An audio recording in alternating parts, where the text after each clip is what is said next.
लाल चुनरी वाली ननद। बरसात की एक रात रिया की शादी हुए सिर्फ 10 दिन हुए थे।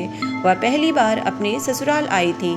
गांव के किनारे बना उसका पुराना पुश्तैनी घर बाहर से जितना सुंदर दिखता था, अंदर उतना ही अजीब लगता था। घर में सास ससुर और रिया का पति अमन रहते थे, लेकिन रिया ने एक बात नोटिस की। घर में एक कमरा हमेशा बंद रहता था। उस कमरे के सामने कोई भी ज्यादा देर खड़ा नहीं होता था। एक दिन रिया ने सास से पूछा, माँ जी, इस कमरे में क्या है? सास का चेहरा एकदम उतर गया।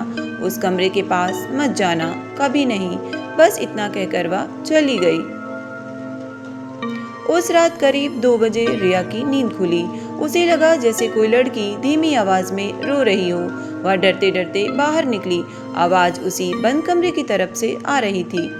अचानक उसे लाल चुनरी पहने एक लड़की दिखाई दी। लड़की ने बिना पीछे मुड़े कहा, भाभी मेरी बात सुन लो, वरना अगली बारी तुम्हारी होगी।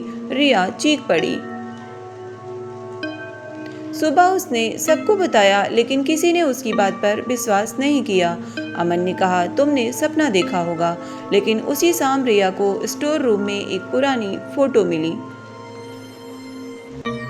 फोटो में अमन, उसके माता पिता और एक मुस्कुराती हुई लड़की थी। पीछे लिखा था, आरती अमन की छोटी बहन। रिया हैरान रह गई। उसने अमन से पूछा, ये कौन है? अमन कुछ पल चुप रहा, फिर बोला, मेरी बहन 5 साल पहले मर गई थी। कैसे? सबने कहा, उसी कुएं में। उस रात रिया फिर वही लड़की आई। इस बार उसने अपना चेहरा दिखाया। उसकी आंखों में आंसू बह रहे थे। वह बोली, भाभी मैंने अपनी जान नहीं ली थी, मुझे मारा गया था। रिया का खून जम गया।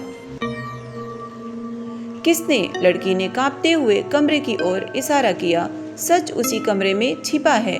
अगले दिन जब सब खेत पर गए, डायरी में लिखा था, मुझे पता चल गया है कि चाचा हमारी जमीन हड़पना चाहते हैं।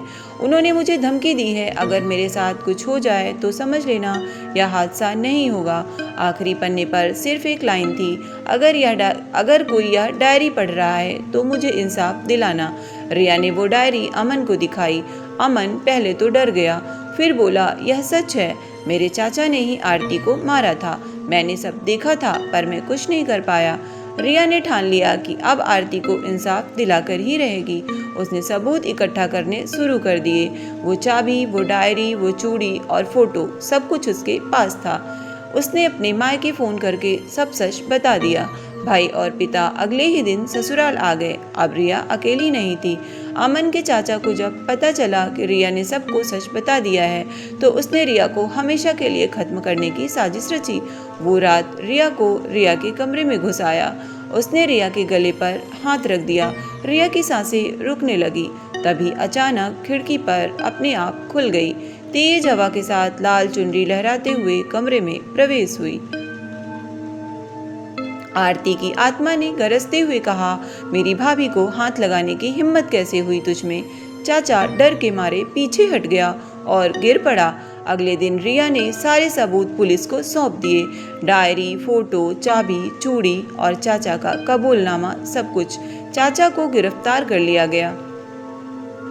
अदालत में सब सच सामने आ गया। चाचा को उम्र कैद की सजा सुनाई गई। पूरा परिवार शर्म से झुक गया, पर रिया ने सिर ऊंचा करके आरती के लिए न्याय पाया।